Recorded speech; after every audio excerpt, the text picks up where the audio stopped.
Ayan. So guys, hello. Nakagawa ulit tayo ng video for i-check tayo na item. So ngayon, ang i-check nating item is jack stand, no? So para saan ba tong jack stand, no? So katulad siya nung ito katulad nung nasa picture sa taas. Yan, ganyan yung gamit niya. Then main purpose nito is additional support, no? Halimbawa, nag-jack tayo, halimbawa is may inaayos. Normally sa mga mechanic or sa mga auto shop, ginagamit to, no? Ngayon, halimbawa, nag-jack tayo ng sasakyan, no? So medyo matagal or for additional safety nga, ginagamit to. Halimbawa, mag-rotate ka ng gulong mo or magpapalit ka ng gulong na halimbawa, isang side lang. So, hindi ka sure kung baka bumitaw yung jack mo. Ngayon, yung jack, so may dalawa tayong klase, may mga klase tayo ng jack. So, halimbawa, yung battle jack or floor jack, no? Yung floor jack, yung medyo malapit siya, yung battle jack naman yung patayo. No? So, halimbawa, katulad doon, hindi ka sure, baka mag-fail siya kasi habang nag-change ka ng tire, or kung matagal, halimbawa, nagtanggal ka ng gulong, tapos dinala mo pa yung gulong somewhere para ipabulkanize siya, gano'n. Kasi wala kang spare. So, ngayon, kailangan mo na additional support nito.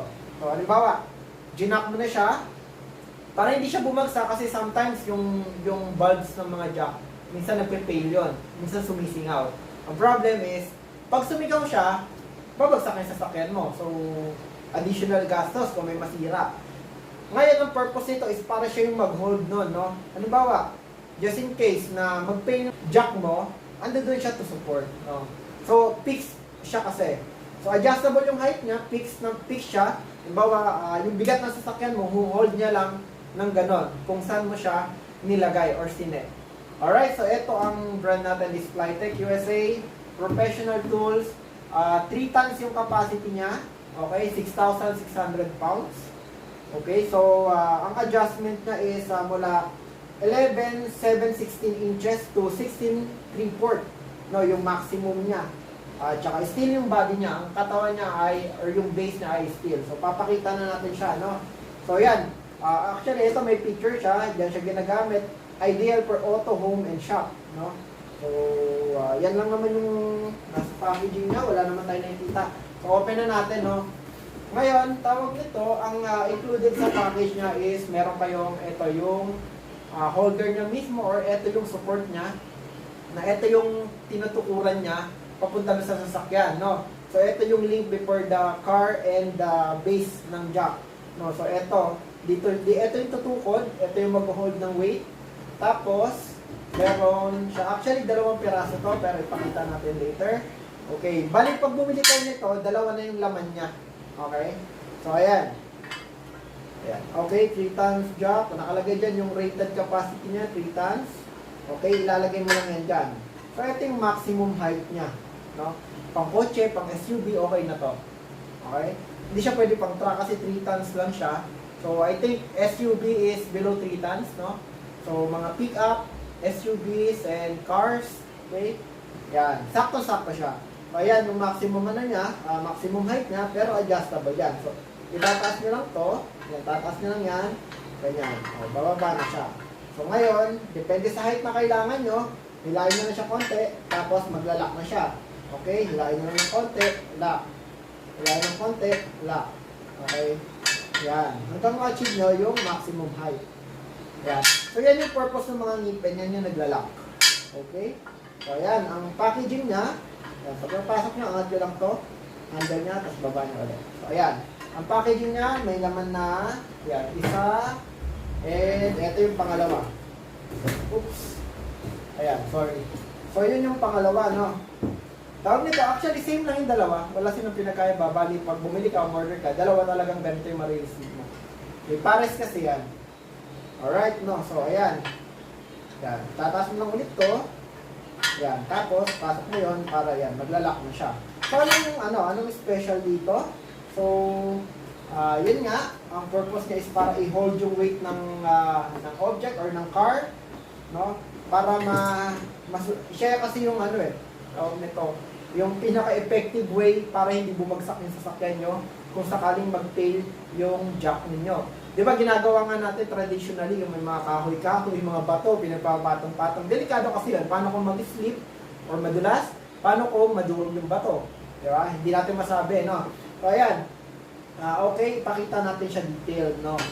Ito, ang weight nito is around, I think, around 8 kilos yung weight nito ng lahat.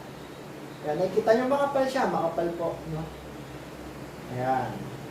So, yung base niya, yan. Sticker yung ano niya, no? Yung tatak na Plytech. Tapos, yung base niya, well, makapal din. Oo, makapal. Considering na 3 tons siya. So, ilalapit natin dyan.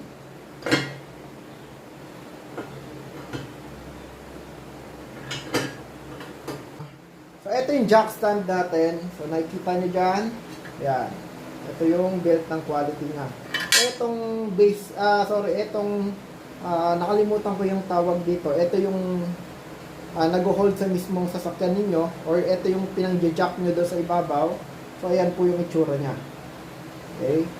Yan, makapal siya. Actually, tignan nyo compare sa daliri ko, no? Sa kamay ko, pag hinawakan niya. Then, ito siya, no? Titignan natin. Yan, yung body niya. Okay, jack stand. Ayan yung warning and everything. Okay, ayan yung holder niya sa ilalim. Ayan, nakikita nyo. Ayan. So, napakaganda ng quality niya. Makapal na rin yung base niya, no? Makapal yan. Makapal din naman yung base niya. So, ang rated nito is 3 tons, no? Pwede nyo siyang gamitin below 3 tons, pero pag above 3 tons, I don't recommend. So, delikado kasi yon. Okay? So, kung ano lang yung rating ng jack stand, yun lang ang gagamitan nyo sa kanya. Okay? Pag bumili kayo nito, set of 2 lagi siya. So, dalawa na siya. Alright, no? So, ito yung dalawang jack stand natin na made by Plytech, no? So, si Plytech ang may gawa niyan. Ngayon, si Plytech ay meron din mga ibang products. So, pag interested kayo, check nyo lang yung yellow basket natin. And, again, this is the Plytech USA jack stand. Nakikita nyo naman yung packaging niya. Napakaganda. Nakatatak talaga siya dyan. So, yung nandito, sticker siya. Okay? Yung dito naman is printed talaga yung box niya. So, yun na yung kasama sa box. And, yan. Click nyo lang sa yellow basket natin. And, salamat po.